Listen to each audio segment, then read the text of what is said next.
I watch him laugh. Ethan Morris, my sister's fiancé, the man who holds my future, or thinks he does, leans back in his ridiculously oversized leather chair.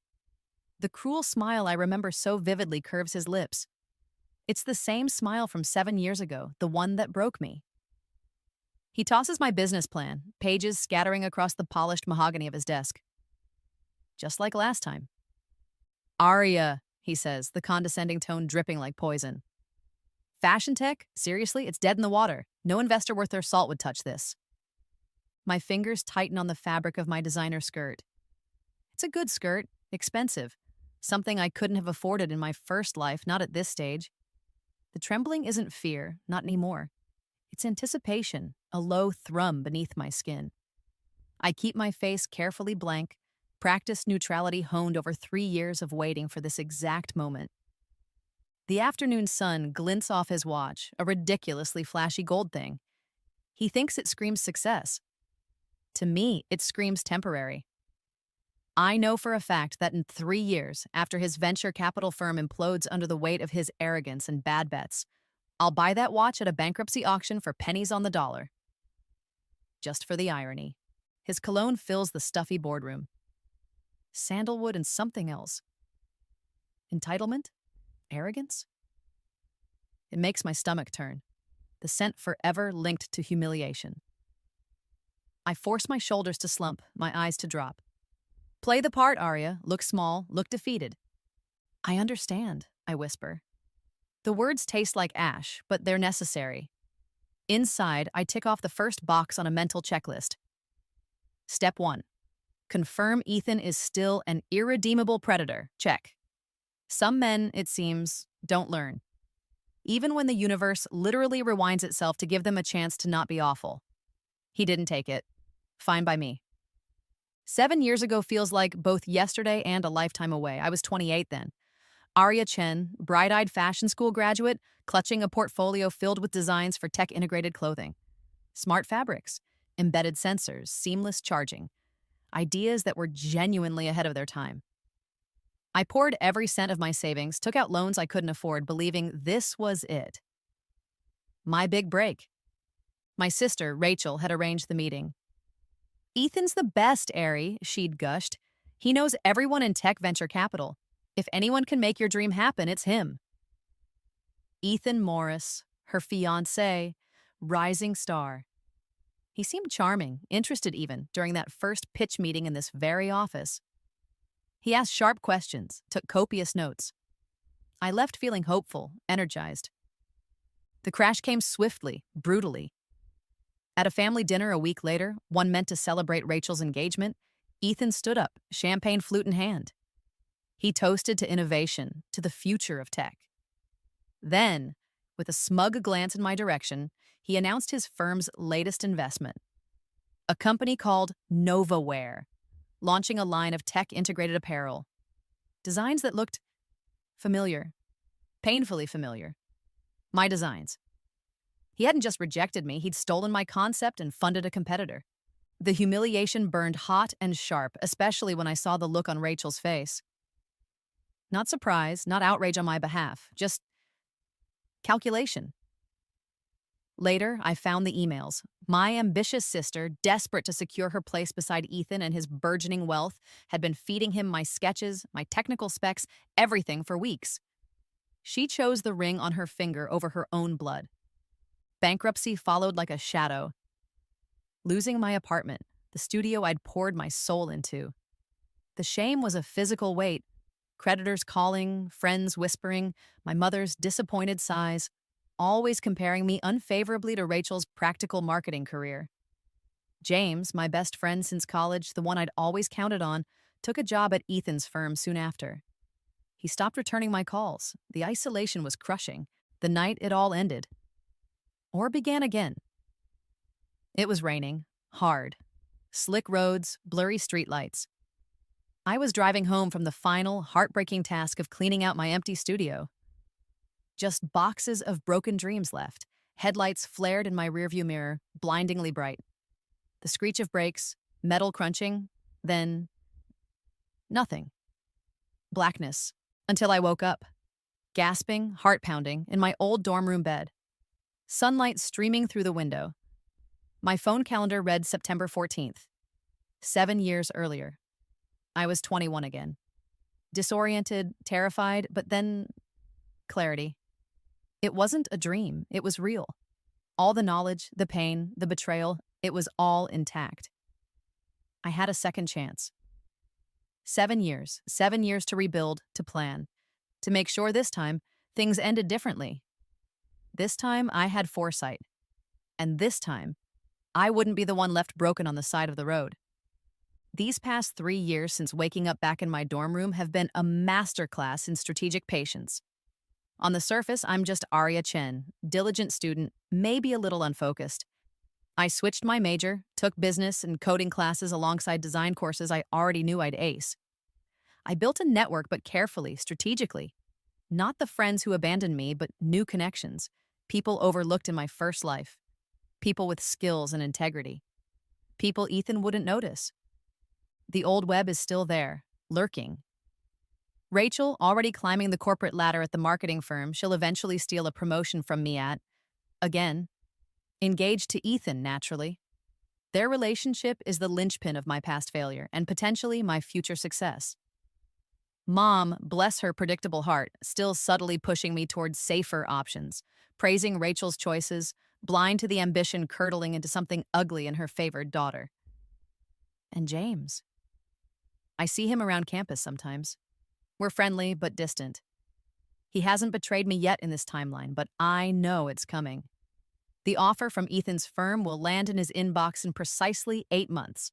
This time, I'll be ready. Outwardly, I'm pursuing a safe marketing internship at Valencia Marketing. It pays the bills, gives me access to industry contacts, and keeps everyone thinking I've given up on my silly fashion tech dreams. It's the perfect cover. Secretly, late at night, I'm refining my prototypes. Not in a flashy local studio, but through discreet communications with overseas manufacturers I've vetted thoroughly in my previous life. Small, innovative workshops Ethan's radar will never pick up. Funding? That's my secret weapon. The moment I realized I was back, before the shock even fully wore off, I scraped together every penny I could find and poured it into early cryptocurrencies. Bitcoin, Ethereum, coins that were practically worthless back then, coins I knew would explode. My offshore account, managed through layers of secure protocols, has been growing steadily, silently. It's my war chest. This meeting today? Ethan thinks it's his idea, a favor to Rachel to look at her little sister's side project. He thinks he's doing reconnaissance, maybe finding a cheap idea to fold into his real investments. He has no idea this is my stage, my script. He just walked right into the opening scene. He thinks he's scouting my weaknesses. He doesn't realize he's revealing his own. Again. I gather the scattered pages from his desk, my movements deliberately slow, defeated. Thank you for your time, Ethan. My voice is meek. Inside, my heart pounds a triumphant rhythm. I slide the papers back into my portfolio, a cheap one, bought specifically for this performance. As I turn to leave, shoulders slumped, I subtly tap my smartwatch. The recording function activates, capturing the ambient sound of his smug dismissal, the echo of his condescending laughter. It's not much, but it's a start. A piece of evidence for the file I'm building, the one documenting his pattern of exploiting and stealing from hopeful female entrepreneurs. It won't be the centerpiece, but it's a brick in the foundation of his downfall. Outside his gleaming office tower, I don't head home. I hail a cab, giving the driver the address of a sleek, minimalist building downtown. My real meeting starts in 20 minutes. Vivian Zhao, billionaire investor, notoriously sharp, known for backing disruptive tech. In my previous life, she'd passed on Ethan's last 3 funding rounds, finding them derivative. Years later, at an industry event I'd crashed hoping for connections, I overheard her mention regretting never getting a chance to see Arya Chen's original fashion tech designs before the company folded. A throwaway comment then, a lifeline now. The portfolio I carry now is different. Genuine leather, holding my real business plan. The evolved version, incorporating lessons learned, market shifts I know are coming, supplier chains Ethan can't touch, and technology far beyond what I showed him. The coppery taste of anticipation fills my mouth. This is it, the real beginning. My phone buzzes, a text from Rachel. How did it go with Ethan? He's so well connected, Ari. Hope he gave you good advice. Exo. The sharp sting of her fake support is familiar. I know with chilling certainty that her next text will be to Ethan. So, anything useful? Can you use any of it? I don't reply to her. Vivian Zhao's office is stark white and chrome, overlooking the city. No mahogany desk here. She's older than I remember, sharper. She takes my portfolio, her eyes scanning the first page, then looking up at me, a penetrating gaze that sees more than I'm comfortable with. She reads in silence for 10 minutes, occasionally nodding, her expression unreadable. Finally, she closes the portfolio and leans back, steepling her fingers. You've thought of everything, Miss Chen, she says, her voice quiet but resonant. Every contingency, every market shift, every potential obstacle. The tech is groundbreaking, the rollout plan is aggressive but feasible, the financials are ambitious but persuasive. She pauses, her eyes narrowing slightly. Almost too thorough, as if you've done this before. She leans forward again, the question hanging in the air, heavy and charged. Who exactly are you? Sunday dinner, Mom's condo. The air hangs thick with the scent of her lemongrass chicken, a smell usually comforting, now slightly suffocating. It's the stage for Act 2 of the family drama I seem destined to repeat. Rachel, beaming, raises her wine glass. Guess what? I got the promotion! Senior marketing manager. Clink. Polite smiles around the table. It's the same promotion. The one she undercut me for at Valencia Marketing in my first life, using ideas I'd shared in confidence. This time, I'm already working there, albeit in a different department, laying low. I offer congratulations, my smile feeling plastered on. That's wonderful, honey, Mom says, beaming at Rachel. Then, turning to me, so, Arya, Rachel was telling me Ethan thinks your little fashion idea needs refining? He had some constructive feedback, I say, carefully, picking at my chicken. Rachel leans forward, all sisterly concern. Are you thinking of pivoting, Ari? Maybe focusing just on the sustainable fabrics? Ethan mentioned that might be a stronger angle, less tech-heavy. Her questions are darts, aimed at extracting information. Each query is a variation of what Ethan wants to know. Did I mention the Japanese tech fabric supplier? Did I talk about the sensor integration? I see the gleam of her engagement ring as she reaches for more wine. It's a diamond cluster, impressive, ostentatious. Bought, I know, with the profits Ethan made from his first stolen idea. Not mine, someone else's app concept from years ago. A pattern established early. Maybe, I say, injecting vulnerability into my voice. I'm exploring more eco-friendly materials. The tech side is proving expensive. I feed her the carefully crafted misinformation, watching her subtly check her phone under the table. I catch a glimpse before she flips it over, a text from Ethan. Japanese fabric supplier? Bingo. Mom pats my hand. Well, don't get your hopes up too high with this business thing, honey. It's good to have dreams, but Rachel can always help you find something stable at her firm if it doesn't work out. The familiar dismissal, the unwavering belief in Rachel's path, the blindness to mine. It stings less this time, replaced by a cold resolve. Let them think I'm floundering. Let them underestimate me. It's all part of the plan. The coffee shop near campus smells like burnt espresso and stale muffins. Our old haunt. James sits across from me, stirring his drink with unnecessary vigor. Watching him now, knowing what's coming, is like watching a movie where I already know the ending. It's bitter. So, he starts, trying for casual. Heard you pitch to Ethan. How'd that go? He wasn't interested, I say, keeping my tone flat. Thought it was unrealistic. Oh, weird. He didn't mention it to me. He runs a hand through his hair, a quick, nervous gesture. The tell, the one I never noticed in my first life until it was far too late. He's lying. Ethan has definitely mentioned it. James is already testing the waters, feeling out how much I know, how much I suspect. Anyway, he continues, shifting gears. Crazy thing, Ethan's firm actually has an opening. Junior analyst position. Thinking I might apply. He says it like it's a whim, a sudden thought. I know better. The offer is already sitting in his inbox. This is the same position he took last time. the one that gave him access to Ethan's network, the one he used to feed Ethan information about my suppliers and contacts when I, foolishly, still confided in him. I force a smile. Wow, James, that's amazing. You should definitely go for it. The warmth of the coffee cup burns against my palms, a stark contrast to the ice in my veins. He beams, relieved I'm not suspicious. Yeah, you think so? Absolutely, it's a huge opportunity. I lean in conspiratorially. Actually, speaking of opportunities, I'm hitting a wall with finding good manufacturers, thinking I need to look overseas, maybe Vietnam or Bangladesh. It's just so hard to vet them from here.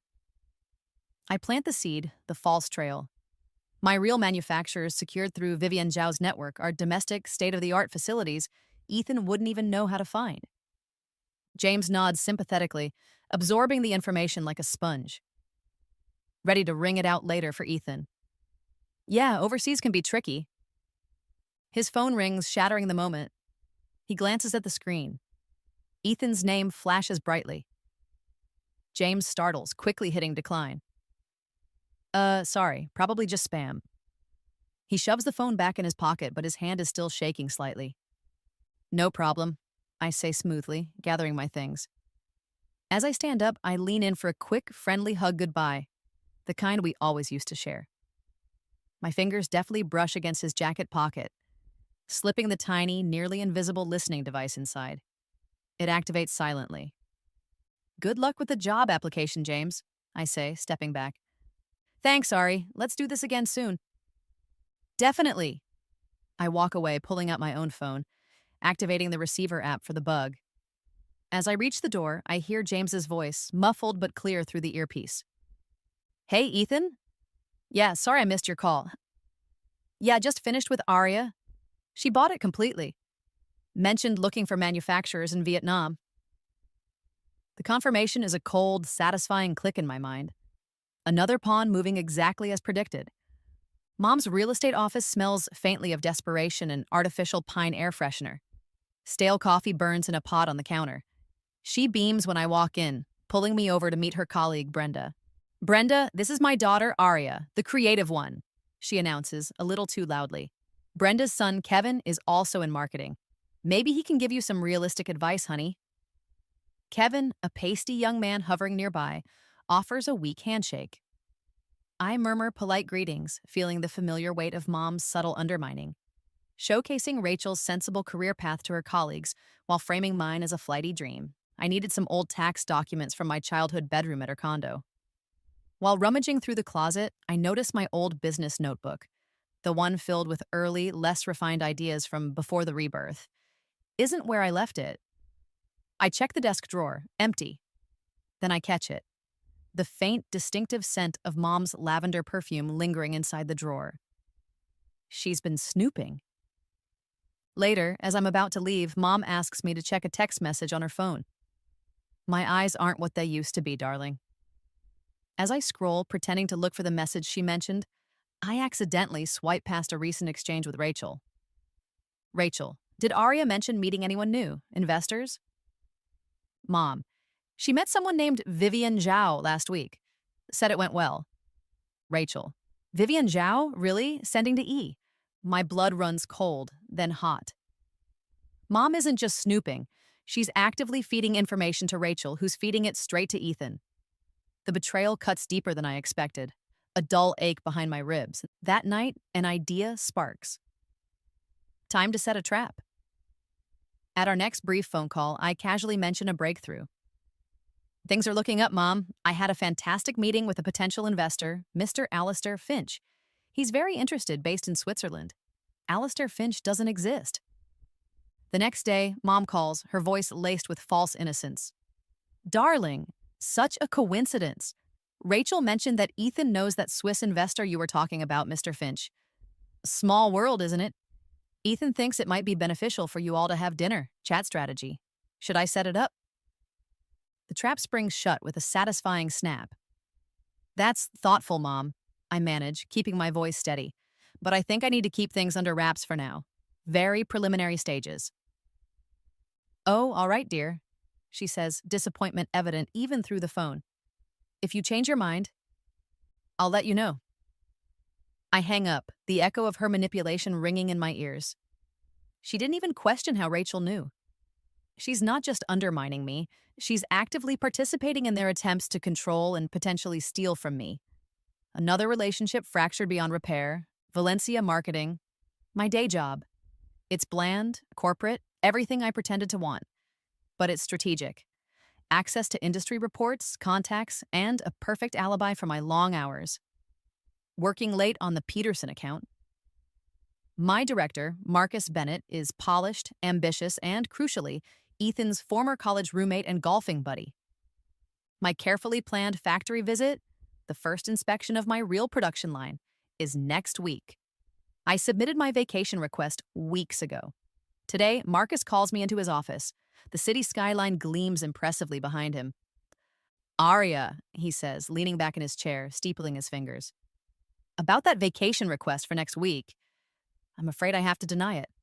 We're pulling you onto the new Viridian Tech campaign. All hands on deck."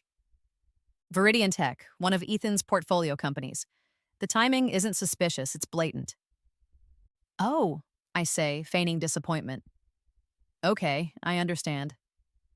"Good." And speaking of Viridian, he slides a thin folder across his desk. "I need you to pull together a comprehensive market analysis. Focus specifically on the 18 to 35 female demographic, purchasing habits related to wearable tech and luxury accessories. Top priority, need it by end of day Friday." The exact demographic my real business targets. My blood pressure spikes, but I keep my face neutral. "Okay, Marcus, consider it done." "Excellent. And make sure the findings are shared with our partner firms. Standard procedure." He smiles tightly. Partner firms, including, undoubtedly, Ethan's VC group. This feels too orchestrated. Back at my desk, adrenaline humming, I do some discreet digging. Using the IT skills I picked up in my extra classes, I access the internal server logs for our department. It takes less than 10 minutes to find it. Marcus Bennett's work email account has an auto-forwarding rule set up. Every email I send or receive, every document I attach, is being silently copied to an external address, an anonymous Gmail account, but the recovery phone number linked to it? I recognize the last 4 digits. They belong to Ethan Morris. He's not just blocking my factory visit, he's actively spying on my work, looking for intel. Fine, let him look. I spend the next 2 days compiling the market analysis report. It looks thorough, professional, filled with charts and data. Data that is subtly, strategically wrong. Inflated market size in segments I'm avoiding, underestimated potential in my actual target niches, misleading consumer preferences. A beautifully crafted piece of disinformation designed to send Ethan's team chasing ghosts. I email the completed report to Marcus late Friday afternoon, knowing exactly where it will end up. Monday morning, Marcus calls me back into his office. The fake report sits on his desk. He doesn't mention it. Instead, he slides a different folder towards me.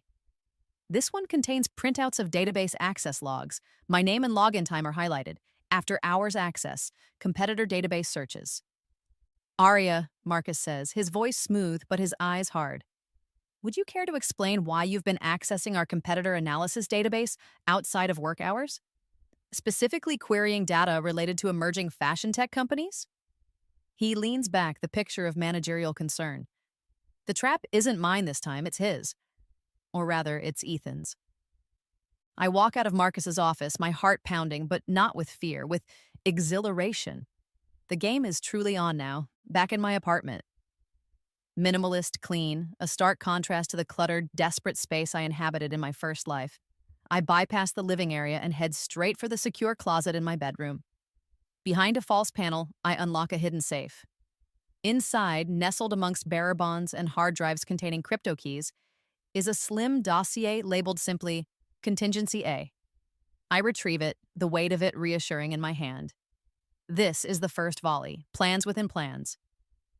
My burner phone buzzes, a secure message from Vivian Zhao. "Manufacturing deal confirmed, initial run commencing, supply chain secure, alternate logistics activated, EM network completely bypassed, VZ." A surge of relief washes over me. My production is starting, safely hidden from Ethan's influence. I open my laptop, navigating through layers of VPNs to a monitoring dashboard. It tracks web traffic, social media mentions, preliminary investment feelers directed towards Aura Innovations, the dummy startup I created months ago. Its business plan? A slightly modified, deliberately flawed version of the proposal Ethan just rejected.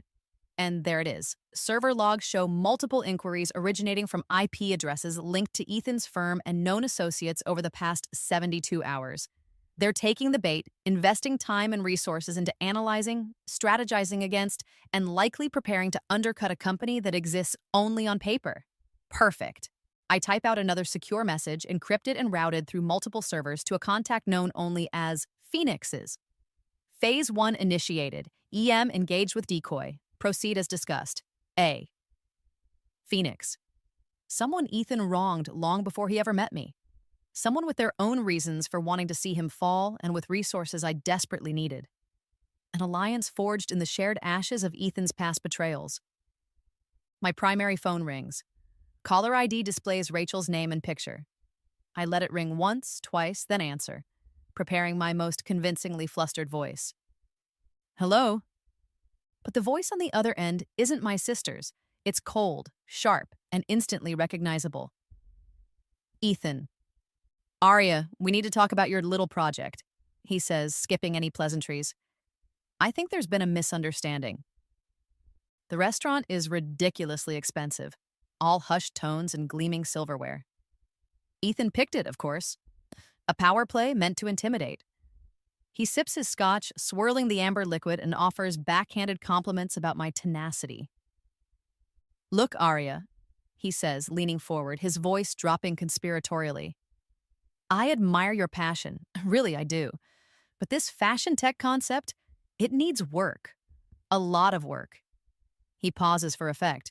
But I like you. And Rachel's worried about you, about your finances. The same manipulation tactic, positioning himself as the savior, using my sister's supposed concern as leverage. It's almost pathetic how predictable he is. So, he continues, steepling his fingers, here's what I'm prepared to do. As a favor, I'll buy the concept from you. $10,000. Clears the slate, gives you some breathing room. $10,000. For designs worth millions, potentially billions. It's not an offer, it's an insult wrapped in faux generosity.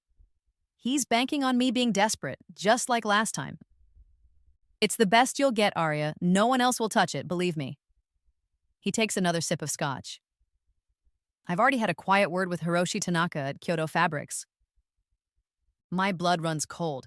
Hiroshi Tanaka, the fictional Japanese fabric supplier I fed Rachel during that disastrous family dinner. Information only Rachel could have given him. He's confirming her betrayal without even realizing it. Just then, a waiter, moving a little too quickly, bumps our table. Water sloshes from a glass, soaking the corner of my cheap portfolio lying between us. Oh, terribly sorry, madam. The waiter fusses, dabbing at it with a napkin. I watch Ethan's eyes, a flicker. A tiny, almost imperceptible nod towards the waiter as he turns away. It wasn't an accident. He's trying to damage my materials. Maybe hoping to destroy any notes or sketches I might have. Amateur hour. Oh, no. I feign distress, gathering the damp portfolio.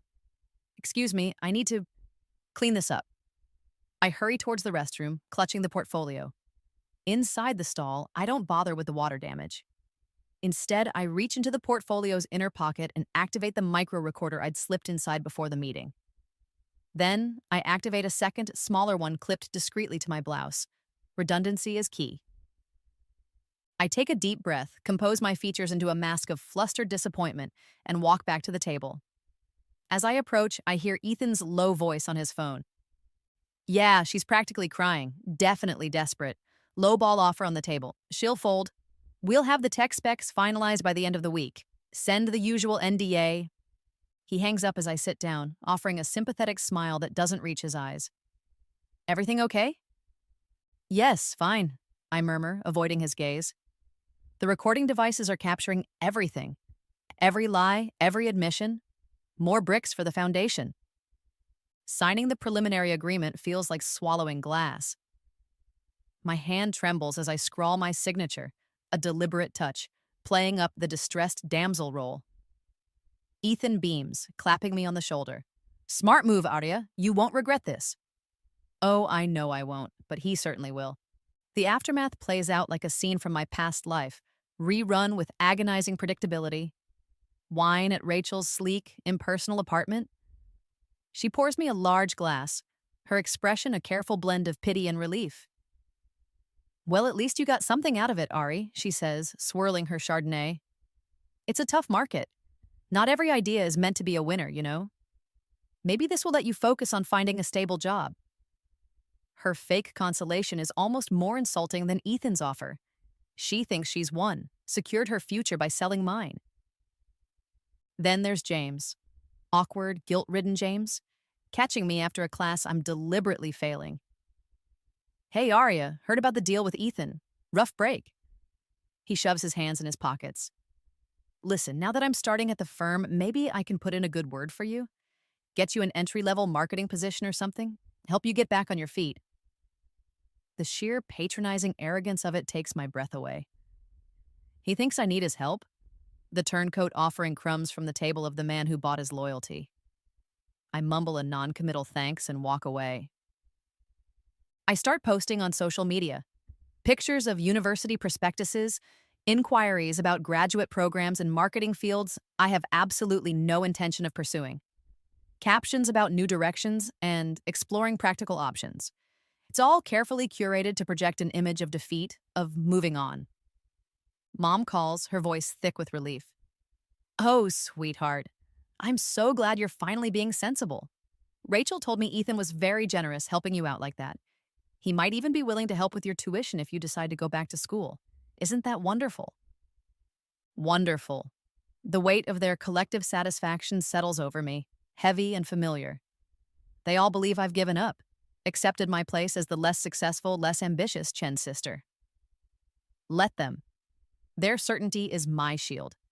I withdraw from industry meetups I'd previously attended, ignore emails from contacts. Let the world think Arya Chen's fashion tech dream is dead. It makes what comes next so much sweeter. Midnight. The low hum of private jet engines is a soothing balm compared to the noise inside my head. We're somewhere over the Atlantic, heading to Milan for a textile expo Vivian wants to personally scout. Inside the luxurious cabin, shielded from prying eyes and potential listening devices, the real work continues. Vivian sips her tea, reviewing documents presented by her head of legal, a sharp woman named Elena.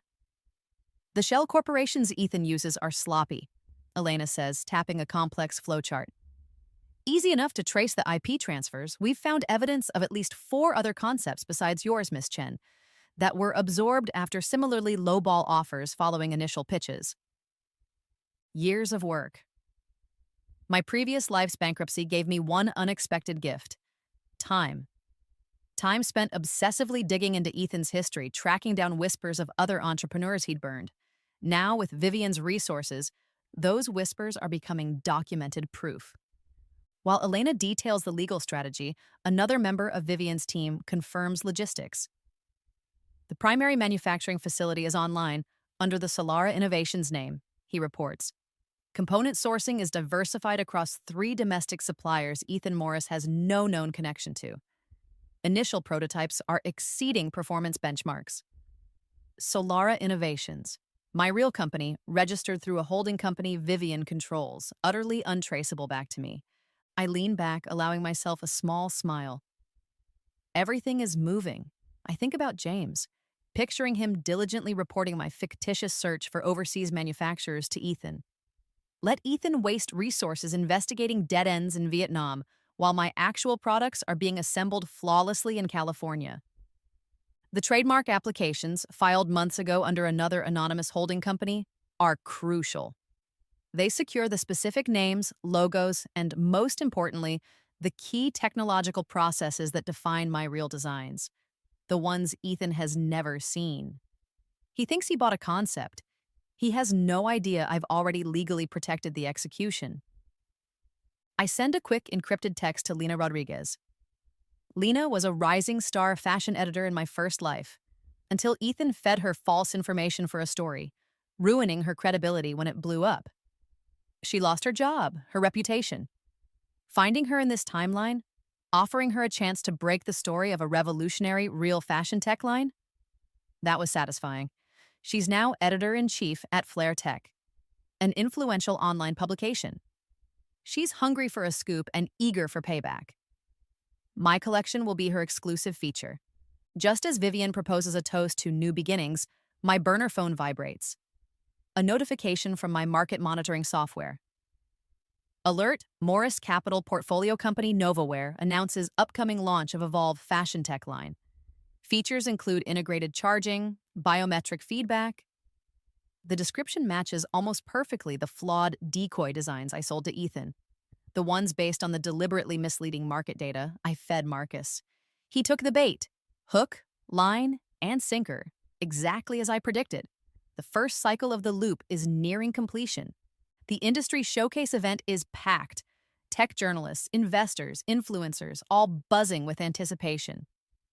On the main stage, under bright spotlights, Ethan Morris stands beaming, ready to unveil Novaware's revolutionary Evolve line. The line based entirely on the flawed concepts and faulty tech specs I sold him. He launches into his presentation, full of buzzwords and inflated promises. Seamless integration, intuitive design. The future of fashion is here. He gestures dramatically as models walk out wearing the Evolve garments. Sleek, futuristic, and, as I know better than anyone, fundamentally flawed. From the back of the room, I watch, hidden in the shadows. I see the tech journalist I anonymously tipped off earlier, positioned strategically near the front. Sarah Jenkins from TechCrunch raises her hand. Mr. Morris, impressive claims, but sources suggest potential issues with battery overheating and data syncing inaccuracies in the biometric sensors. Can you address those concerns? Ethan falters just for a second. Absolutely unfounded rumors, he blusters. Our technology is state-of-the-art, rigorously tested. Another journalist, Mark Ito from Wired, pipes up. Our labs received an anonymous sample, and preliminary tests show significant signal interference when multiple devices are active nearby. Have you tested for real-world crowded environments? Ethan's smile tightens. He tries to pivot, gesturing for the live tech demonstration. A model taps her sleeve to activate the integrated display. It flickers weakly, then goes dark. Another model tries to sync her garment's data to a tablet. Connection error. A faint smell of burning plastic starts to emanate from a third model's jacket collar. Exactly as I designed them to fail under presentation conditions, a simple power surge vulnerability triggered by the stage lighting frequency. Panic flickers in Ethan's eyes. He signals frantically to his tech team off stage. It's too late. The audience is murmuring, phones are out, recording the spectacular malfunction. My own phone buzzes. Rachel. Her voice is shrill, panicked. Ari, what the hell is happening? The demo is bombing. Did you know about these issues? People are laughing. Sounds stressful, I say calmly, watching the chaos unfold. Maybe stick to marketing, Rach. I hang up. Social media explodes. Hash evolve fail hash. Tech flop hash, Novaware disaster start trending. Video clips of the malfunctioning garments go viral. Industry insiders openly question Ethan's competence, his due diligence. How could a seasoned VC back such flawed tech? Another buzz. A voice message from Mom. Aria, I just saw... Ethan called. He sounded furious. He said you might have deliberately misled him? That can't be right, can it, honey? You wouldn't do that. Her voice trails off, confusion warring with ingrained loyalty. There's a frantic pounding on my hotel room door later that evening. It's James. Sweat beads on his forehead, his eyes wide with panic. Aria, you have to help me. Ethan is furious. He's blaming me. Said I should have vetted the information you gave me about the manufacturers, the tech specs. He says I fed him bad intel. I could lose my job, Aria. Everything. I look at him, standing there, drenched in pathetic desperation. The friend who chose ambition over loyalty, now caught in the crossfire he helped create.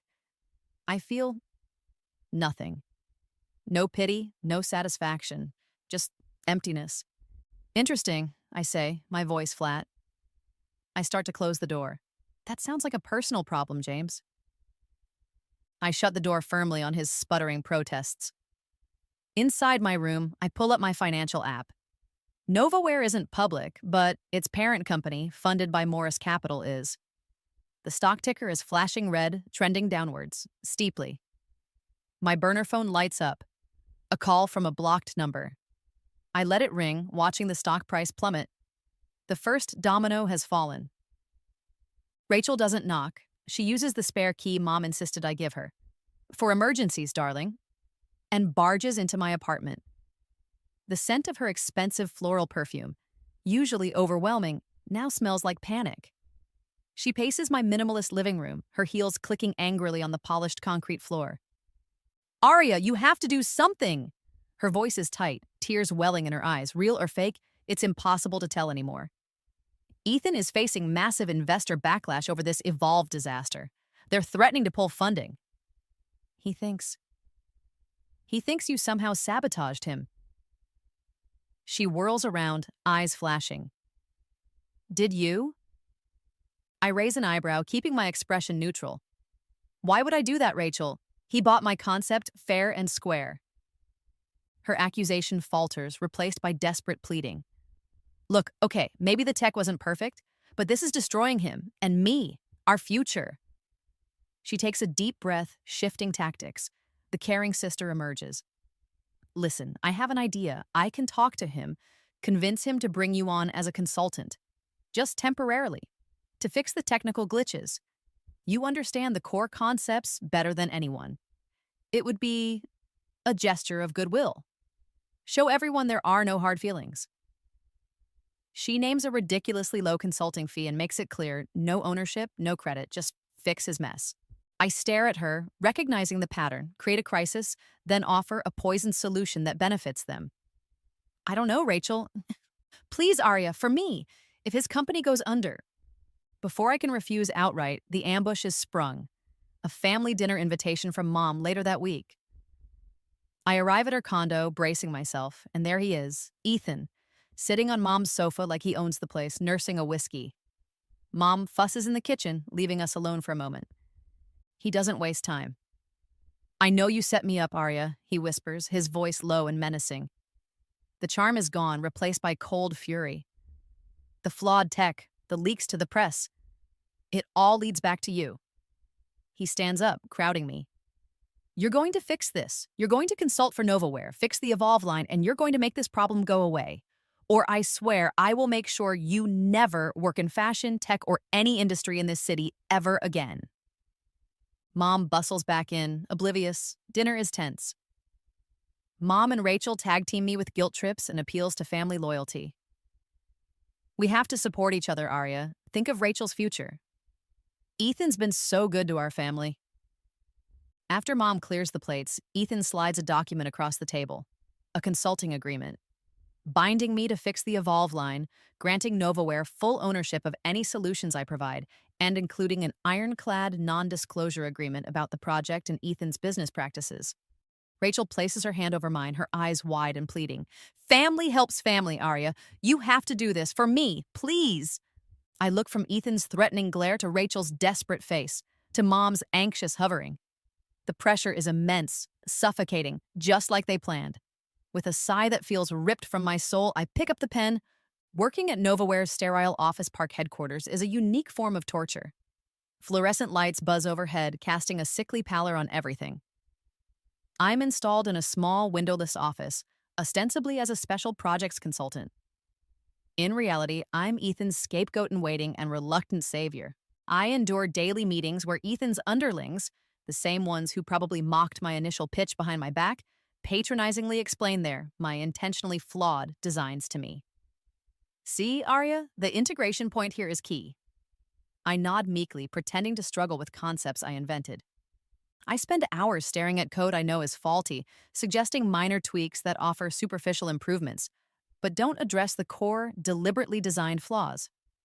I watch the calendar on my laptop screen, counting down the days to the real launch, the launch of Solara Innovations. In team meetings, I accept blame.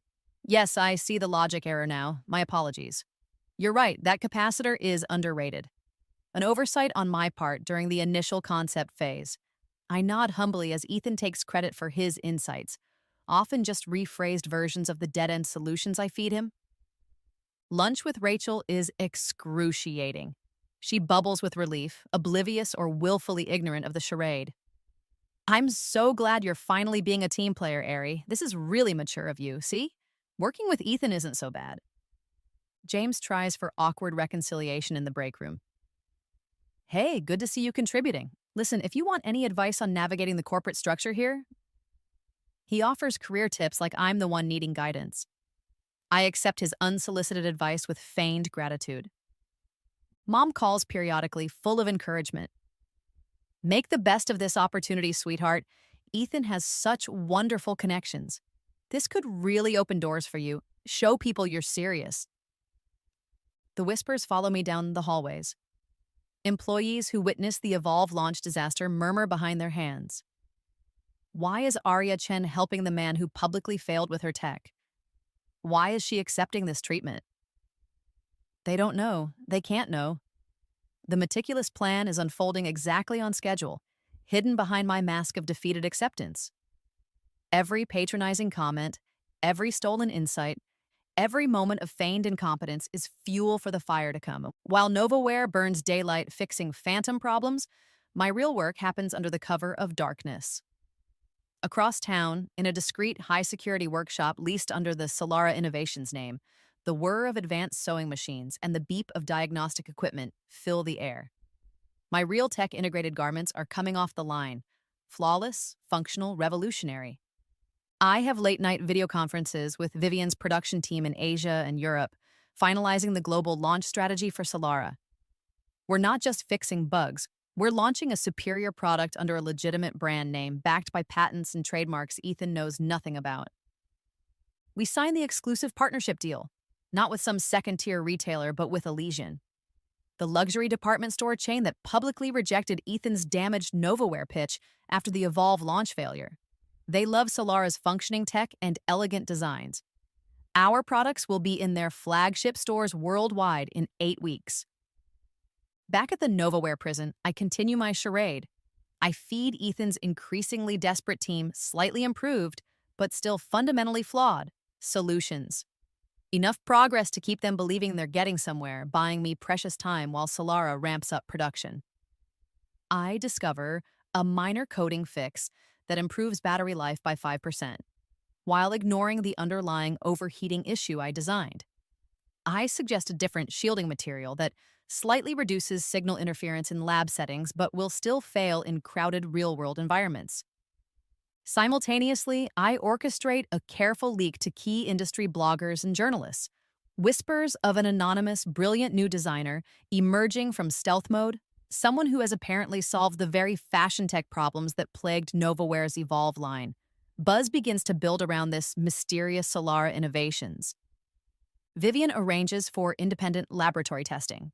Reputable third-party labs receive samples of both the fixed Evolve garments, using the flawed solutions I provided, and the genuine Solara products. The comparison reports will be ready the week of the upcoming Global Tech Summit. The results, I know, will be devastating for NovaWare. My patent attorney sends a final confirmation via secure email. All international patents and IP protections for Solara Innovations technology officially registered and published as of 8 o'clock GMT. The timing is perfect. Less than an hour later, Ethan Morris, desperate to regain momentum, holds a press conference announcing the new and improved Evolve 2.0 line, featuring the very fixes I handed him. He sets the launch date, the Global Tech Summit, just 2 weeks away. He has no idea he's walking directly into the final phase of the second loop. The Global Tech Summit, Las Vegas. The air crackles with artificial energy and recycled casino air. Ethan stands on the main stage, bathed in spotlights, exuding forced confidence as he presents the revised and perfected Evolve 2.0 line. He talks about learning from challenges and relentless innovation. The audience is skeptical but polite. He doesn't know that 2 halls over, in a private, invitation-only suite booked by Vivian Zhao, Solara Innovations is making its official debut. Select journalists, key retail buyers, and influential tech analysts are getting hands-on demonstrations of my actual functioning superior technology. During Ethan's Quanda session, I slip into the back of the auditorium. He's fielding a softball question when his eyes sweep the crowd. They lock onto mine, just for a moment. Confusion flickers across his face, quickly followed by a dawning horror, then pure fury. He recognizes me, he knows. I offer a small, almost imperceptible smile and slip out the side door before he can react. My burner phone immediately explodes with calls and texts. Ethan, Rachel, James, even Mom, I ignore them all. Back in the Solara suite, the atmosphere is electric. Photos and videos of my sleek, functional garments are already circulating among summit attendees. #Solara Shines the real future of fashion evolve who start trending. The buzz spreads like wildfire. Attendees start migrating from Ethan's dwindling presentation towards the Solara suite, murmuring about the real deal they just saw online. Security has to manage the growing crowd trying to get a glimpse. Across town, Rachel is attending a press conference meant to support Ethan's relaunch. A reporter asks her directly, "Miss Chen, your sister Arya Chen just unveiled a competing and reportedly far superior fashion tech line under the brand Solara Innovations. Were you aware of this? What's your comment on reports that NovaWare's tech is based on flawed early concepts sold by your sister?" Rachel's face crumples live on camera. Her public meltdown becomes another viral clip. Mom calls again, her voice trembling. "Arya, I saw your interview on the Tech Summit livestream. With Vivian Zhao? Solara Innovations? Is that yours?" But Rachel said, pride wars with utter, bewildered betrayal in her voice. James is reportedly cornered by his furious colleagues at the NovaWare booth, demanding to know if he knew about my parallel project all along while feeding them misleading information. His career at Morris Capital is clearly over. Ethan's parent company stock, which had slightly recovered after the Evolve 2.0 announcement, nosedives again as analysts publish real-time comparisons, praising Solara's tech and savaging NovaWare's demonstrable flaws. Later that evening, Solara hosts an exclusive launch party at a rooftop club overlooking the Strip. It's a triumph. Vivian is beaming. Industry giants are congratulating me. Orders are pouring in. Then, chaos erupts near the entrance. Shouting. Security moves quickly. It's Ethan. He's somehow gotten past the checkpoint, his face contorted in rage, pushing his way towards me. "Arya!" he bellows, his voice raw. Security guards intercept him, struggling to hold him back. "You think you've won? You bitch! You have no idea what I'm capable of. This isn't over." I watch him being dragged away, kicking and screaming, his threats echoing in the suddenly silent room. I take a slow sip of my champagne. He's right about one thing. It isn't over. But the next act belongs entirely to me. Ethan doesn't go down quietly. His first move is predictable. Attack the finances. He leaks information to financial bloggers suggesting Solara Innovations, my company, is built on shaky ground. Using his remaining influence, he gets the modest business accounts associated with the Solara shell company, the ones I let him find, temporarily frozen, citing spurious legal challenges. He issues a smug press statement. "While we admire Miss Chen's enthusiasm, launching a complex tech product requires significant capital and infrastructure. We have serious doubts about Solara Innovations' ability to scale production or fulfill orders. Investors should be wary." It works momentarily. A few hesitant articles appear. Potential partners pause negotiations. He thinks he's landed a body blow targeting my perceived weakness: funding. He calls an emergency board meeting for the parent company of NovaWare, Morris Capital Holdings. His investors are jittery after the Evolve debacle and the Solara bombshell. I picture the scene. The panoramic city views from the skyscraper boardroom. The tension thick as Ethan, desperate and cornered, presents slides filled with fabricated evidence of Solara's instability, pleading for continued support, maybe even funds to launch his own legal assault against me.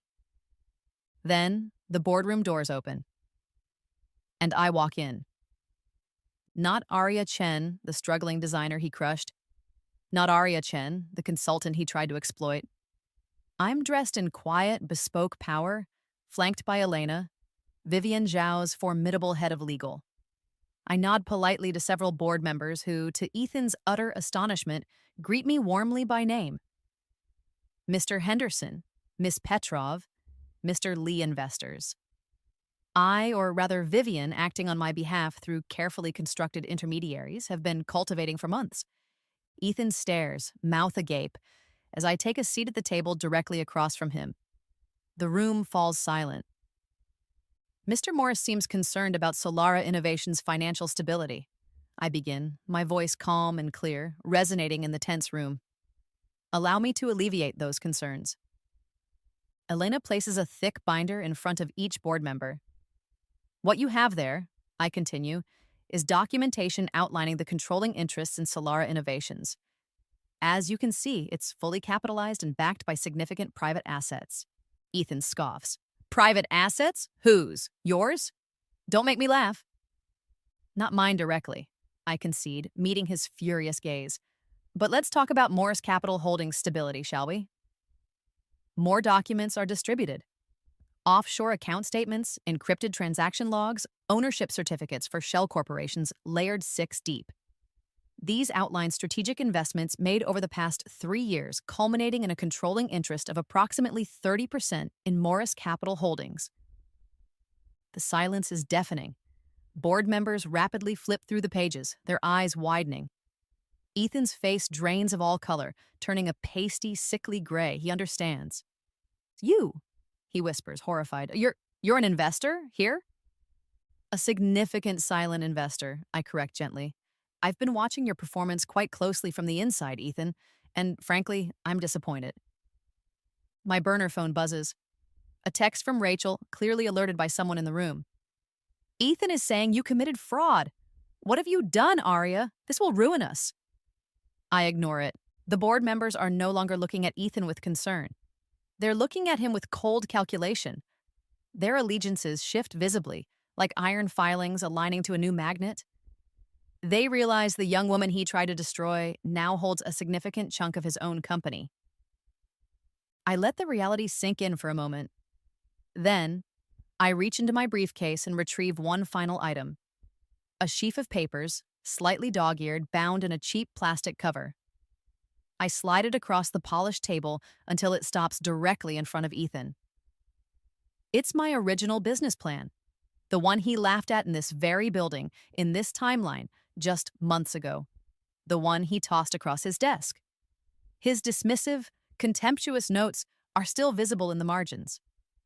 Recognize this? I ask softly. His eyes dart from the proposal to my face, filled with dawning, sickening understanding. The game hasn't just changed. He's not even playing the same sport anymore. The annual Tech Innovators Gala. The C-suite event of the year. Ethan is here, working the room with a desperate, sweaty charm, trying to salvage his reputation, rally support, stop the bleeding. I watch him from across the ballroom, a flute of champagne cool in my hand. He's approaching Vincent Kwan. Kwan is a legend. Billionaire tech mogul, founder of Apex Global, notoriously private, and someone who has personally blackballed Ethan from industry events for years after Ethan tried to poach his lead engineer. Ethan clearly thinks Kwan hasn't heard the latest, sees him as a potential lifeline, someone whose public backing could stop the slide. I see Kwan listen politely for a moment, his face impassive. Then, he glances over Ethan's shoulder, his eyes landing on me. A broad, genuine smile spreads across his face. He excuses himself curtly from a stunned Ethan and strides directly towards me. Arya, there you are. Kwan envelops me in a warm hug, ignoring the ripples of surprise spreading through the nearby crowd. I was wondering when you'd get here. We need to discuss the Tokyo expansion. Ethan stands frozen mid-room, his face a mask of disbelief and confusion as Kwan, the man who wouldn't give him the time of day, greets me like family. Ladies and gentlemen, Kwan says, his voice carrying easily, drawing attention. He rests a hand possessively on my shoulder. For those of you who don't know, allow me to introduce Arya Chen, not just the brilliant mind behind Solara Innovations, but my mentee for the past 5 years, a key investment partner, and, frankly, one of the sharpest minds in technology I've ever had the pleasure of working with. More murmurs. People crane their necks. My simple apartment downtown? A carefully maintained decoy. My real residence, known only to a trusted few, is the penthouse suite atop Apex Global's newest exclusive residential development, a perk of my long-standing advisory role with Vincent. Later, during his keynote address, Vincent pauses. Innovation isn't just about ideas, he says, gesturing towards me in the front row. It's about recognizing and nurturing talent.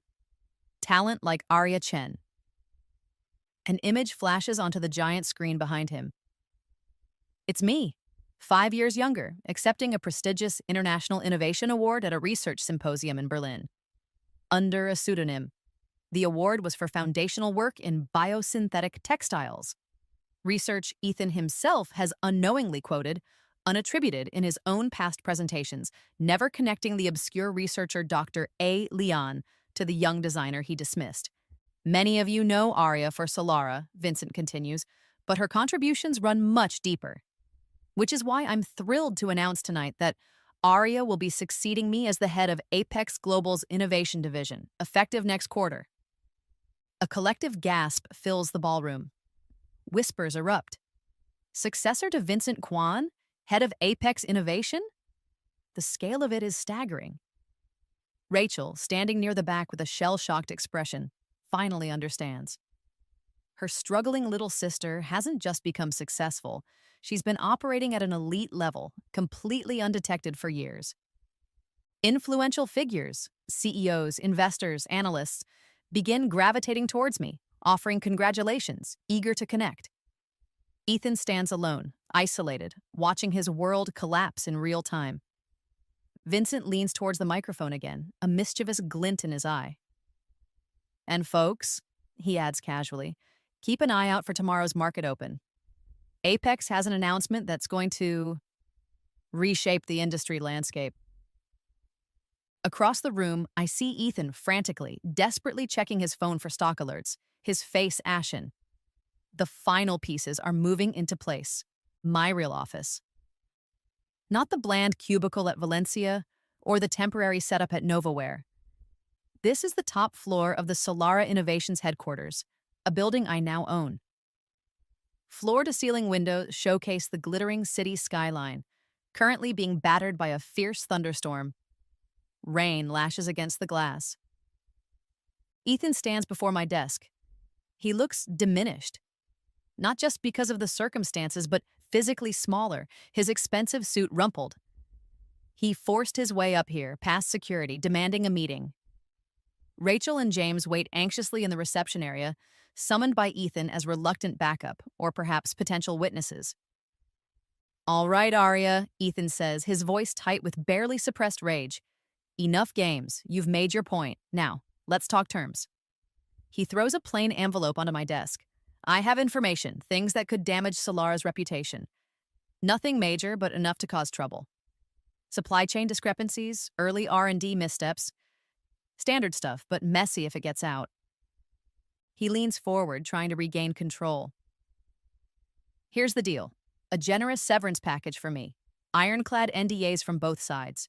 You buy my remaining worthless shares in Morris Capital for a nominal fee, and I walk away silently. He attempts a smirk. Or we can make this public and ugly. Your choice. I say nothing. I simply open the hidden safe set flush into the wall behind my desk. I retrieve a small, clear plastic bag. Inside is a faded, slightly torn hospital bracelet. The one they cut off my wrist in the emergency room 7 years ago, just before I flatlined. I place it gently on the desk beside his envelope. Ethan stares at it, confused. What the hell is that? Recognition, I say softly. Then I start talking. I tell him the exact words he whispered to Rachel in the hospital waiting room after my accident. When they thought I was already gone, his relief that my troublesome debts would likely die with me. I describe the conversation he had with his lawyer the day after my funeral, already strategizing how to acquire the intellectual property from my bankrupt estate for pennies. Details no one could possibly know, things said in private, between only 2 or 3 people, none of whom would ever tell me. His disbelief slowly morphs into a primal fear. His face goes white. How, how do you know that? I know what you said standing over my grave, Ethan. I continue, my voice level. How you told Rachel it was a tragic loss. But privately, you were already planning to leverage my designs, the ones you stole to launch Novaware. I turn to the large monitor on my wall, tapping a command on my keyboard. Security footage flickers to life. Grainy, black and white, time-stamped from over a decade ago, college. Ethan, younger but instantly recognizable, slipping into a computer lab late at night, copying files from a classmate's unattended terminal. His first known act of intellectual property theft, stealing the code for a project that won him a prestigious scholarship. Footage he bragged about deleting years ago. This isn't just luck, Ethan, I say, meeting his terrified gaze. This isn't just business savvy. Think of it as a second chance. For me, not for you. I've seen how this story ends for you. Last time, you destroyed me financially, professionally, emotionally. This time, I came prepared. I know every move you're going to make before you even think of it. The understanding dawns in his eyes, cold and horrifying. He's not facing a competitor. He's facing something impossible, something that shouldn't exist. Suddenly, the lights in the office flicker and die. Emergency lights kick in, bathing the room in an eerie red glow. The building's backup generators hum to life, but outside, the city skyline plunges into pockets of darkness as the storm knocks out power grids.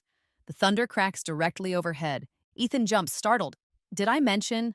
I say calmly into the red-lit darkness, the storm raging outside. That Apex Global's big announcement tomorrow involves its subsidiary Apex Energy finalizing the acquisition of the regional power utility? The one that services all of Novaware's production facilities and your corporate headquarters? I smile faintly. Funny coincidence, isn't it? The emergency shareholder meeting of Morris Capital Holdings convenes the next morning. The mood isn't just tense, it's funereal.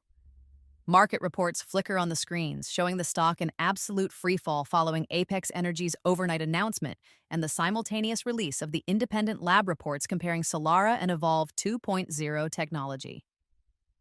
The results are damning for Novaware. Ethan sits slumped in his chair, looking utterly broken. He barely registers as I, accompanied by Vincent Kwan and my legal team, take control of the meeting. Ladies and gentlemen, I announce, my voice crisp and clear.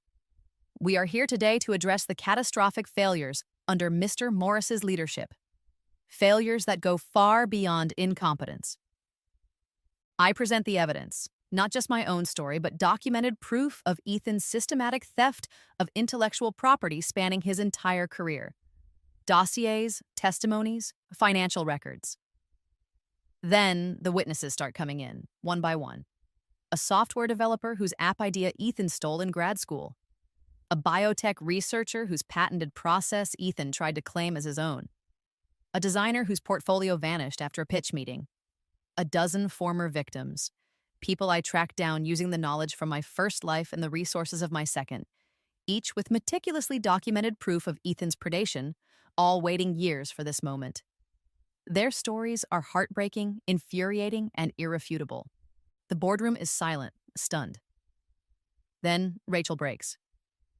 Sobbing uncontrollably, she stands up and confesses. Yes, she knew about Ethan's methods. Yes, she fed him my ideas, and likely others. Yes, her career was built on being his willing accomplice. Her tearful, self-serving confession seals Ethan's fate, and her own. Mom, sitting white-faced in the back row, having been summoned by Rachel, finally understands the true depth of her misjudgment. She backed the wrong daughter, facilitated the wrong man. Her stammered apologies are lost in the rising tide of condemnation. James, ever the opportunist, sees his chance. He stands up, points a shaking finger at Ethan. He made me do it. I can testify. I have emails. Just protect me. His pathetic attempt to switch sides is met with universal contempt. There's no need for further discussion. Vincent Kwan calls for the vote. The removal of Ethan Morris as CEO and chairman of Morris Capital Holdings is unanimous, effective immediately. While security escorts numb Ethan from the room, My representatives distribute the corporate restructuring plan I've had drafted for months. Step 1. The immediate acquisition of Ethan's now worthless majority stake by Solara Innovations, acting through yet another intermediary holding company for the symbolic sum of $1. The signing ceremony takes place right there, witnessed by the very entrepreneurs Ethan victimized. The transfer is complete. I control his company, or what's left of it. My first official act as the controlling shareholder of the entity formerly known as Morris Capital Holdings. I retrieve a neatly folded bundle from my briefcase. It's a standard issue navy blue janitor's uniform.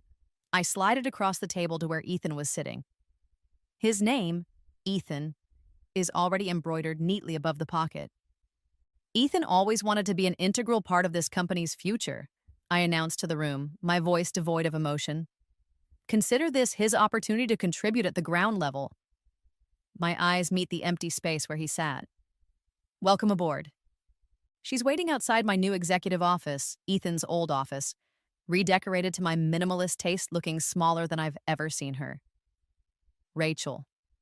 Her designer suit, once a symbol of her corporate ascent, now seems ill-fitting, slightly worn. The confidence is gone, replaced by a brittle anxiety. Aria? Her voice is hesitant. I nod to my assistant to let her in, then gesture towards the chair opposite my desk.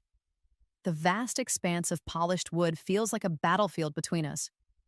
She sinks into the chair, tears already welling. Ari, I wanted to talk. She launches into a rambling, tearful reminiscence of our childhood. Sleepovers, shared secrets, scraped knees. The scent of her perfume, that cloying floral panic scent, fills the air as she desperately grasps for emotional leverage. I know I messed up, she chokes out, twisting her hands in her lap. I was stupid, blinded. I never understood how ruthless Ethan really was. What he was doing to you, to others. It's a carefully rehearsed apology, paper thin. The evidence presented at the shareholder meeting proved she knew plenty. But we're sisters, Arya, she leans forward, trying to bridge the chasm between us. Can't we? Heal, start over? I could help you here. I know marketing, I know the industry. She envisions a redemption arc for herself, a key position in my now thriving empire, built on the ashes of the life she helped burn down. She slides a folder across the desk. Inside are signed divorce papers. She's finally cutting ties with the sinking ship that is Ethan Morris. Tucked behind them is a USB drive. This is everything I know, she whispers. His remaining hidden assets, contacts he might try to leverage. Everything. Take it, please. Her hand trembles as she reaches across the desk, aiming for mine. We're family, Arya. That has to count for something. I was wrong. So wrong. I'm begging you. Give me a second chance. I study her face, the tear-streaked cheeks, the pleading eyes. But behind the performance, I see the same cold calculation that was there 7 years ago at that disastrous family dinner. She's not sorry. She's desperate. She sees my success, my power, and wants a piece of it, a lifeline. The love, the sisterhood she's invoking now? It was never enough to stop her betrayal then. Why should it be enough now? The silence stretches. Her hopeful expression begins to waver. I stand up, signaling the end of the meeting. My voice is quiet, devoid of anger or triumph. Just finality. No! Her mask shatters. The tears stop. Raw desperation floods her face, twisting into ugly resentment. No, just like that, you can't just throw away 28 years of sisterhood, everything we've been through. Actually, I say, pressing the silent intercom button under my desk, I can. My head of security, a stoic woman named Maria, appears instantly at the door. Goodbye, Rachel. Maria will show you out. Rachel stares, speechless, as Maria gently but firmly guides her from my office, her parting glare filled with impotent fury. The door clicks shut, leaving silence in its wake. One thread severed. Sunday dinner, Mom's condo again. My presence is clearly a surprise. Mom almost drops the serving spoon when she sees me at the door. The familiar smell of lemongrass chicken feels different tonight, less like comfort, more like a stage set for manipulation. Mom flutters around me, her chatter unnaturally bright. Aria, darling, so wonderful to see you. I was just telling Brenda how proud I've always been of your creativity. Always knew you had it in you. She's rewriting history with every nervous word, conveniently forgetting years of dismissals and unfavorable comparisons. She even serves my childhood favorite dessert, coconut sticky rice, something she hasn't bothered to make since I was 10. The conversation inevitably, carefully steers towards Rachel. She's having such a difficult time, poor thing. Mom sighs, wringing her hands. The divorce, the scandal, people can be so cruel. She's lost everything. Strategically placed photo albums lie open on the coffee table. Pictures of Rachel and me as children, matching dresses, awkward school photos, forced smiles at family gatherings. A visual guilt trip. Mom launches into her monologue, her voice trembling. Family, Arya. It's the only thing that really matters in this world. Blood is thicker than water, and now that you're so successful, well, success means being able to help those who matter most, doesn't it? She hesitantly slides some papers across the table. Not divorce documents this time, but bills. Credit card statements showing staggering balances under Rachel's name. A foreclosure notice for Mom's own condo. Apparently, she co-signed loans for Rachel that are now defaulting. Her hands, more wrinkled and age-spotted than I remember from my first life, clutch mine tightly across the table. We made mistakes, Arya. Terrible mistakes. I see that now. I should have supported you more, but we're still your family. Your mother, your sister. Her eyes plead for absolution, for a bailout. The weight of the silence hangs heavy. The old guilt, the ingrained sense of familial obligation, tugs faintly, a phantom limb of my past self. But it doesn't take hold. Not this time. I gently withdraw my hand and set down my teacup. No, Mom. My voice is soft but immovable. My answer is no. Her jaw drops. She stares at me, utterly shocked.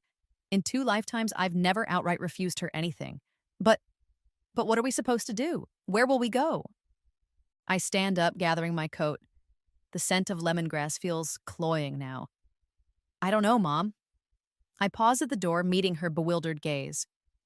You'll have to do the same thing you always told me to do when I came to you, bankrupt and desperate in my last life. Figure it out yourself. I leave her there amidst the photos and the foreclosure notice, the silence deafening behind me. Another thread cut. The old campus coffee shop looks smaller, shabbier than I remember. James chose the location, clearly hoping the nostalgia would work in his favor. He's even dressed similarly to how he did back in college. Worn jeans, a faded band t-shirt. A deliberate performance of the earnest, idealistic friend I once knew. He slides a portfolio across the sticky table. Ari, I wanted to show you something. Inside are sketches, technical diagrams, innovative ideas for sustainable tech fabrics. Impressive work. This is what I've really been working on, he says passionately, secretly, while I was stuck at Ethan's place. Ideas I never showed him. He leans forward, his eyes bright. We could do this, Arya, together. Like we always planned back in school. Recapture that old magic. Build something amazing, something ethical. He claims he's just been offered a senior position at Solara's main competitor but wants to turn it down. I'd rather work with you, Ari. This is where I belong, with my best friend. His voice drops, becoming intimate, vulnerable. Look, I know I screwed up, badly. I chose poorly.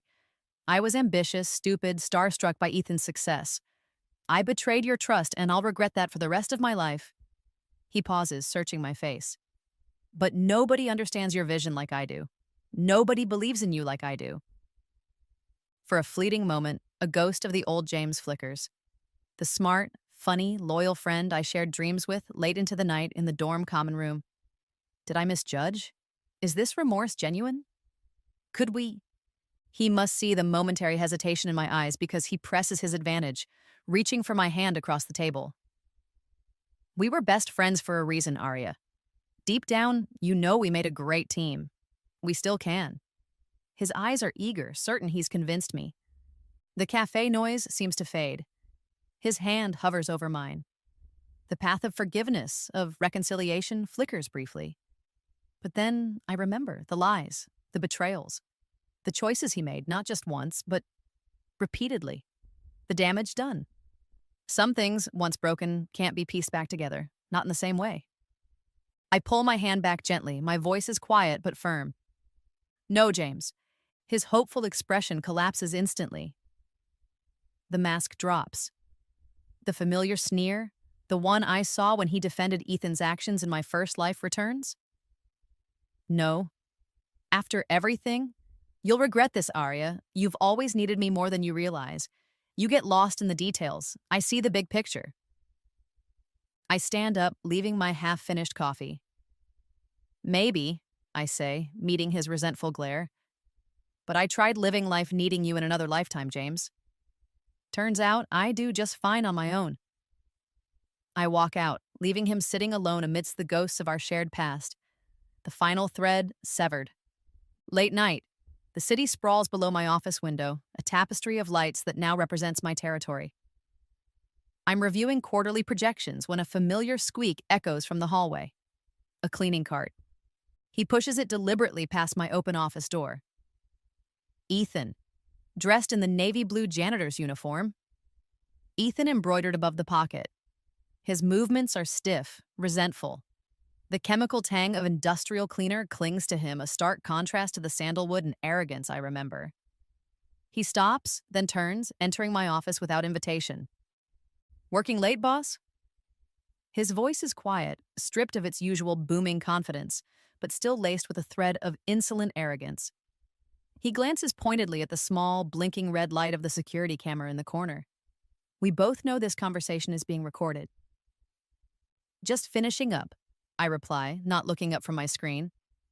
You've made your point, Arya, he says, stepping closer to the desk. The public humiliation. Turning my own company against me. Hiring me to scrub toilets. Point taken. It's gone on long enough. He places a plain white envelope on my desk, positioning it directly in my line of sight. This contains information. Minor inconsistencies in Solara's early patent filings. Anonymous complaints filed with regulatory agencies regarding your overseas suppliers before you switch to domestic. Nothing illegal, but potentially embarrassing. Enough to muddy the waters, raise questions, slow your momentum. He leans forward, trying to project some semblance of his former power. My terms are simple. A generous severance package. Enough to disappear comfortably. Signed NDAs, mutual non-disparagement. And my silence. He attempts a smirk. Think of it as a partnership dissolution fee. He pauses, then tries a different tack, his voice becoming almost pleading. We could have been unstoppable together, you know. Your vision, my connections. It's not too late. We could still turn this around. Merge Solara with whatever this company becomes, co-CEOs. The delusion is almost breathtaking. When I still don't react, he plays his final card. He pulls out a small digital recorder and presses play. Rachel's voice fills the office, tearful, panicked, recorded sometime during the recent chaos. Don't understand how she knows these things, Ethan. It's like she's seen it all before. She even mentioned foreknowledge, something about a second chance. Ethan clicks it off, a triumphant gleam in his eyes. People might start asking questions, Arya. If word gets out, you're unstable, hearing voices, claiming impossible things. Bad for business, wouldn't you say? He thinks he finally has leverage. Paint me as crazy, unreliable. I finally look up from my screen, meeting his gaze. Slowly, deliberately, I slide a thick dossier across the desk towards him. It's labeled Ethan Morris, Post-Employment Monitoring and Asset Recovery. His eyes widen as he flips through the first few pages. Surveillance reports, transcripts of phone calls, records of his meetings with shady offshore bankers, details of shell accounts in the Caymans and Switzerland he thought were untraceable, accessed using login credentials recovered from his old work devices, evidence of him attempting to bribe former colleagues, trying to incite sabotage at Solara facilities. Every move you've made since the day I hired you as a janitor, Ethan, I say calmly, has been monitored, Every call logged, every contact traced, every desperate little plan documented. The security cameras aren't just for show. Neither is the IT department I installed. The realization dawns in his eyes, utter and complete. There is no leverage left, no hidden ace, no move left on the board. He's checkmated, not just in business, but in life. He slumps, defeated. The fight drains out of him, leaving behind a hollow shell. "You've won, Arya," he whispers, his voice barely audible. "Completely. What more do you want? Just tell me what it will take to end this. Name your price." I turn back to my quarterly reports, dismissing him without another glance. My voice is flat, final. "No." As if on cue, Maria, my head of security, appears silently in the doorway. Not to escort him out this time, just to stand there. A reminder. Ethan stares at me, then at Maria, then back at the dossier. He understands. There is no negotiation. There is no end he gets to dictate. There is only this. He turns, shoulders slumped, and slowly pushes his cleaning cart out of my office. Maria steps aside to let him pass, then glances back at me, raising an eyebrow slightly. I give a tiny nod. She speaks into her wrist communicator. "Mr. Morris is proceeding to the 34th floor. Yes. The executive washrooms still require attention." My phone lights up. A news alert. Apex Global subsidiary confirms acquisition of downtown Meridian Tower property following previous tenant's default. The building housing the small, depressing apartment Ethan has been renting since Morris Capital froze his assets and evicted him from the company penthouse. I now own the roof over his head. Literally. The last piece clicks into place. Spring in Tokyo. Cherry blossoms drift like pink snow onto the rooftop garden of the Solara Innovations Asian headquarters. I'm reviewing quarterly reports, a cup of matcha beside me. The numbers are good. Excellent, actually. The empire I envisioned, the one Ethan laughed at, is real, thriving. Solara boutiques grace high streets in 12 countries. Our patented wearable tech is disrupting not just fashion, but healthcare, athletics, even personal security. Innovations born from the ashes of betrayal. My executive team joins me for a brief celebration. Sarah, poached from a tech giant where her ideas were constantly dismissed. Lena, the fashion editor Ethan tried to destroy, now heading our brand strategy. Maya, a logistics genius overlooked at her previous firm, all women underestimated, sabotaged, or ignored in their former roles. Today, we're celebrating our third consecutive quarter of record growth. A text comes in from Vivian. Our new sustainable factory in Costa Rica, built using eco-conscious methods and employing local artisans, is opening 3 months ahead of schedule. I glance at my tablet. The latest issue of Forbes features Solara. The article focuses on our ethical manufacturing, our commitment to sustainability, our employee profit-sharing program. The scandal surrounding Ethan Morris and Novaware is mentioned only briefly, a footnote in the story of Solara's rise. My foundation, established 6 months ago, has just awarded its first round of grants to female entrepreneurs, with a dedicated stream for those fighting intellectual property theft. Scrolling through a news aggregator, I see a small item. Ethan Morris has begun his court-ordered 500 hours of community service, cleaning graffiti off subway cars, following the conclusion of the fraud investigation into his business practices. I feel nothing, just a distant acknowledgement of a closed chapter. An invitation pops up on my screen. My old university wants me to give the commencement address. I click decline without a second thought. My focus is on building the future, not revisiting the ghosts of the past. The setting sun casts a warm, golden light across the Tokyo skyline. It's beautiful, peaceful, so utterly different from the desperate, rain-slicked future I almost had. The Pacific crashes against the rocks below my terrace. I sip my morning coffee, breathing in the salt-laced air at the coastal retreat I designed and built part home, part sanctuary. In the distance, the sleek lines of the Solara Advanced Research Facility are visible, nestled into the cliffs. Inside, my R&D team, led by another brilliant woman Ethan once tried to discredit, is developing next-generation biodegradable smart fabrics. My personal assistant, David, mentions during our morning briefing that another letter arrived from Rachel, the 5th this year. Like the others, it's automatically scanned and forwarded to my legal team, unopened by me. Whatever apologies or pleas it contains remain unread. A news alert pops up. Mom's tell-all memoir, Raising a Visionary, My Life with Arya Chen, has hit the bestseller list. My publicist is already handling the media inquiries and managing the narrative, ensuring it causes minimal disruption. I glance at LinkedIn occasionally. James's profile shows another lateral move, this time to a small, struggling marketing agency on the outskirts of town. His association with the Morris Capital scandal follows him like a shadow, limiting his prospects. A colleague recently returned from a trip to the Midwest mentioned casually, "Saw the weirdest thing. I think I saw Ethan Morris working the floor at a Best Buy in suburban Ohio, trying to sell some kid a warranty on a flat screen. Couldn't be him, right?" I just smiled. Selling other people's innovations, stripped of his power and prestige. A fittingly mundane purgatory. Reviewing designs for the next Solara collection, I feel a sense of calm, of genuine creative flow. The driving force is no longer revenge, no longer the need to prove them all wrong.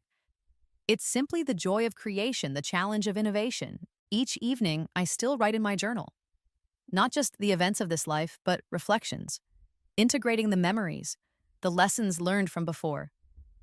The weight of carrying two lifetimes feels less like a burden now, more like a unique form of wisdom. David gently reminds me about tomorrow's board meeting, the final item on the agenda, approving the dissolution of the last remaining shell entity of the former Morris Capital Holdings and folding its minor residual assets into the Solara Foundation. Erasing the last institutional traces of Ethan's legacy. It feels tidy. The auditorium is packed. Thousands of faces look up at me on the stage of the World Technology Summit. The keynote speaker. It's a surreal contrast to the empty rooms and polite dismissals of my first life's attempts. Behind me, holographic displays showcase Solara's achievements. Awards for innovation, sustainability, ethical business leadership. In the front row, I see familiar supportive faces. Vivian Zhao, elegant as ever. Vincent Kwan, beaming with pride. Lena Rodriguez, Sarah, Maya. My core team, my allies. The people who believed in me, who helped me rebuild. As I present Solara's latest breakthrough self-repairing, color-changing smart textiles derived from engineered spider silk, I feel no anxiety, no fear of my ideas being stolen or ridiculed. My name, Arya Chen, is now synonymous with cutting-edge innovation and unwavering integrity. The industry landscape has shifted. Backstage, after the standing ovation, a young woman waits nervously, clutching a portfolio filled with her own prototypes. She reminds me so much of myself, 21 years old, full of ideas and vulnerable hope. Her eyes are bright, intelligent. I listen to her passionate pitch, see the spark. I make a decision. I offer her my personal mentorship, access to Solara's resources, guidance through the treacherous early stages. Break the cycle, pay the second chance forward. That evening, at the Summit's charity gala, I bid generously on artwork created by children in the educational programs my foundation now supports across 5 continents. My phone buzzes discreetly. A notification from my legal team. Ethan Morse's final appeal regarding the terms of his corporate settlement has been denied by the courts. The legal chapter is well and truly closed. A young journalist approaches me during a lull. "Miss Chen, after everything you faced early on, the setbacks, the betrayals, does this incredible success feel like vindication?" I consider the question for a moment. Vindication? Revenge? Those words feel small now, irrelevant, like ashes scattered long ago. I offer the journalist a genuine smile. "What feels incredible," I say, gesturing towards the bustling room, towards the future we're all building, "is what comes next." Later, back in the quiet peace of my hotel suite, sleep comes easily. No ghosts haunt my dreams. No simmering resentment clouds my thoughts. The constant, grinding need for revenge has faded, replaced by a quiet satisfaction, a deep contentment. Before turning out the light, I open my journal one last time for the week. May 5th. Today marks 5 years since I hired Ethan Morris as a janitor for his former company. Today, I finally forgot to think about it until this very moment. I think that means I'm truly free.